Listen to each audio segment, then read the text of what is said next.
A federal judge has ordered the release of children from ICE detention centers, saying, "There is no more time for half measures." After 2,500 immigrants have tested positive for coronavirus and infections surge across the U.S.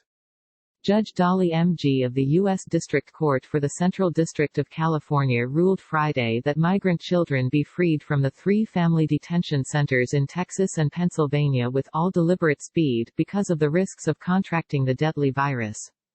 "The family residential centers are on fire and there is no more time for half measures," she wrote in the ruling. The order comes as fears are mounting for the safety of the migrant population after around 2,500 immigrants in ICE detention, including several children, have tested positive for coronavirus to date. This equates to almost 20% of all 13,641 people currently detained by the ICE, based on its latest population data for June 20.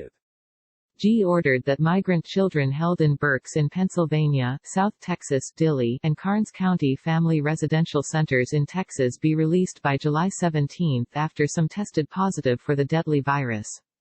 The ruling, in which G blasted the Trump administration for failing to put in place coronavirus precautions at facilities, applies to children who have been held for more than 20 days. The children must either be released along with their parents or to available suitable sponsors or other available COVID-free non-congregate settings with their parents' consent. A total of 124 children, ranging from 1 year old to 17 years old, were living in the centers as of June 8.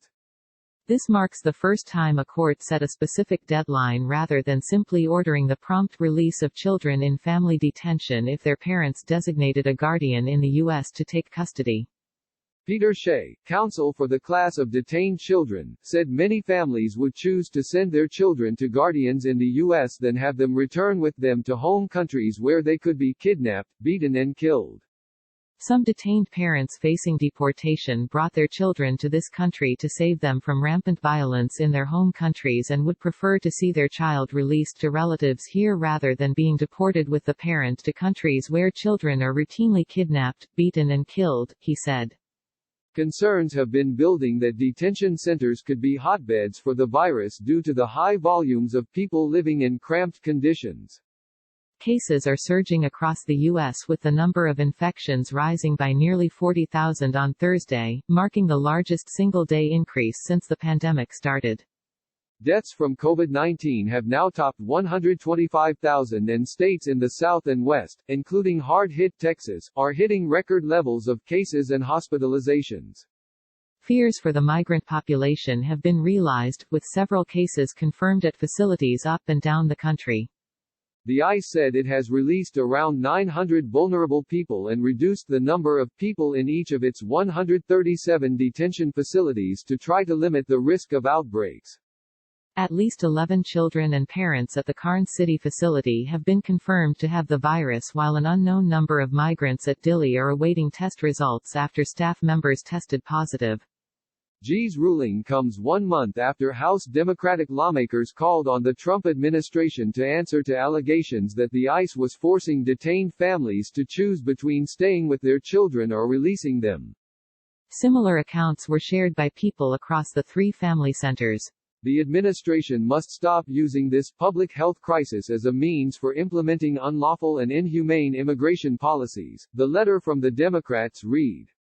In these extraordinary times, human suffering need not be compounded by locking up families or instilling fear in the hearts of migrant parents.